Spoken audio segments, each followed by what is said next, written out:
So what is art and why art is important in our life.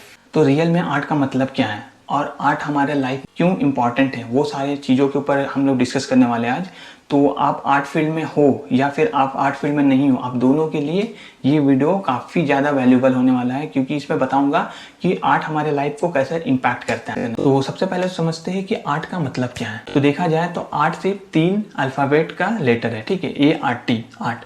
लेकिन art एक बहुत बड़ा form है, बहुत बड़ा मीनिंग है इसका। बहुत सारे लोगों को ये मिथ है कि कि मैं थोड़ा सा ड्राइंग बना लिया, पोर्ट्रेट बना लिया तो मैं एक बहुत बड़ा आर्टिस्ट हूँ। लेकिन ये चीज़ बोलना भी गलत है, क्योंकि आर्ट का रियल मतलब हुआ कि आप कुछ अपने क्रिएटिव माइंड के हिसाब से कुछ ड्रॉ कर पाते हो। अगर आपको कोई आकर के बोल दे कि आपको इस सब्जेक्ट पे ड्राइंग बनाना है और आप बिना कुछ सर्च किए, बिना कुछ फोटो के देखे हुए या फिर आप कहीं भी देखे बिना उस चीज़ को ड्रॉ कर पाते हो, तो आपको कह सकते हैं कि आप एक आर्टिस्ट हो, क्योंकि आप उतना ज़्यादा प्रैक्टिस कर चुके हो। क्योंकि अगर आप इनिशियल लेवल पे हो तो आप कहीं ना कहीं देख करके बनाओगे, लेकिन उस चीज़ को प्रैक्टिस करते करते करते करते आपका वो लेवल से अप लेवल पर जाते हो, और वो अप लेवल पर आप जाते हो तो वहाँ पास होता क्या है कि आप बिना देखे भी कोई चीज़ को बना सकते हो। तो ये होता है हमारा क्रिएटिव माइंड। तो आप इनिशियल लेवल पे है तो उस पर ज़्यादा ध्यान मत दीजिए।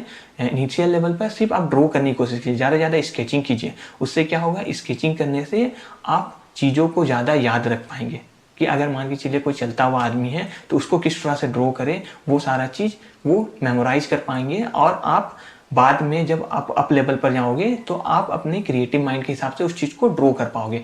तो अभी इनिशियल लेवल पर ऐसे कुछ सोचना नहीं है, नॉर्मल स्केचिंग करना है और ज़्यादा डिटेल वर्क में भी नहीं घुसना है, क्योंकि अगर आप डिटेल वर्क में जहाँ स्टार्टिंग में गए तो फिर आपका बेस स्ट्रॉन्ग नहीं होगा। तो बेस स्ट्रॉन्ग करने के लिए सबसे पहला चीज़ है जो आपको नॉर्मल फ्री हैंड स्केचिंग करना है। यहाँ भी ग्रीड मेथड का यूज़ नहीं करना है, नॉर्मल स्केचिंग करना है। आप किसी भी फील्ड में हो, आपको आर्ट कुछ क्रिएटिव करने के लिए काफ़ी ज़्यादा हेल्प करता है। तो इसीलिए आर्ट फॉर्म होना आपके लाइफ में बहुत ज़्यादा ज़रूरी है। चाहे आप किसी भी फील्ड में जा रहे हो, चाहे वो डॉक्टरी हो, इंजीनियर हो, टीचर हो, CA हो, ऐसे बहुत सारे फील्ड है। आप किसी भी फील्ड में हो तो आर्ट उस फील्ड में भी काफ़ी ज़्यादा हेल्प करता है, क्योंकि आपको आर्ट उस फील्ड में कुछ क्रिएटिव करने के लिए हेल्प करता है। तो देखिए असल में होता क्या है कि हम अगर एक ही चीज़ पे ध्यान देते हैं, लाइक अगर आप वर्क कर रहे हैं कहीं या फिर आप कहीं स्टडी कर रहे हैं, पढ़ाई कर रहे हैं, तो आर्ट कैसे आपको हेल्प करता है वहाँ। अगर आप काम कर रहे हैं तो आप काम में काफ़ी ज़्यादा डीपली चले जाते हैं और उससे क्या होता है कि आपको स्ट्रेस हो जाता है। तो स्ट्रेस को कैसे दूर करें, तो आपके पास एक आर्ट फॉर्म ऐसा होना चाहिए, चाहे वो सिंगिंग हो,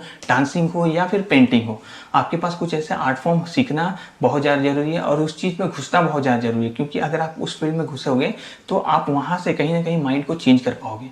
आप एक दिन ये चीज़ करके देखिए कि अगर आप काम करके क्या है, आप थोड़ा सा स्ट्रेस फील कर रहे हो, उस दिन आप पेपर निकालिए या कलर पेंसिल जो भी है आपके पास उसको निकालिए और कुछ ड्रॉ करने की कोशिश कीजिए और उसमें थोड़ा सा फोकस डालिए और देखिए आपका माइंड कैसे चेंज होता है।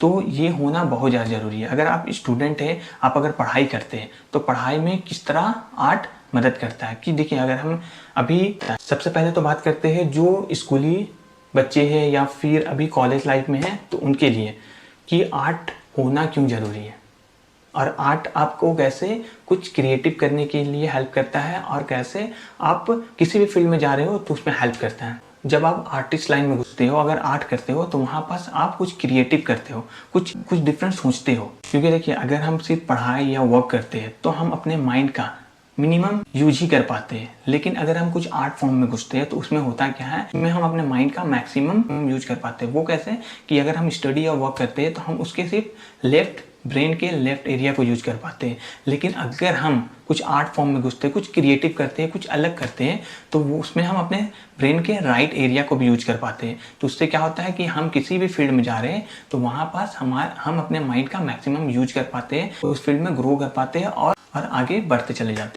तो चलिए इस चार्ट के थ्रू हम लोग समझते हैं कि आर्ट की क्या क्या बेनिफिट है, चाहे आप किसी भी फील्ड में हो। तो इसमें हमारा जो पहला पॉइंट है, टू डेवलप क्रिएटिविटी, यानी कि हम किसी भी फील्ड में हो, कोई भी काम कर रहे हो तो वहाँ पास आर्ट क्रिएटिविटी को बढ़ाने में काफ़ी ज़्यादा हेल्प करता है। लाइक अगर आप ड्राइंग करते हैं तो ड्राइंग में आप देखोगे कि आपका वहाँ पास क्या चीज़ ऑब्जेक्ट लगना चाहिए, कौन सा कलर यूज होना चाहिए, तो वहाँ पास आपका क्रिएटिविटी बढ़ेगा। तो आप उस चीज़ का यूज करके आप किसी भी फील्ड में जाते हो तो वहाँ पास आप डेवलप करोगे। इसमें जो हमारा दूसरा पॉइंट है, to develop memory and memorize skill. जब आप कुछ ड्राइंग करते हो तो जब आप स्टार्टिंग करते हो तो आप किसी चीज़ को देख करके ड्राइंग करते हो, ठीक है, लेकिन आप जब करते रहते हो तो वो चीज़ मेमोरी में पूरी तरीके से फिट हो जाता है। फिर जब भी आप कोई ड्राइंग करते हो तो आप बिना देखे भी उस चीज़ को ड्रॉ कर पाते हो, यानी कि वहाँ पास आपका मेमोराइज थोड़ा सा मेमोरी जो है स्ट्रॉन्ग हुआ और आप बिना देखे कोई चीज़ को ड्रॉ कर पा रहे हो। तो ये मेमोरी को काफ़ी ज़्यादा हेल्प करता है डेवलप करने में।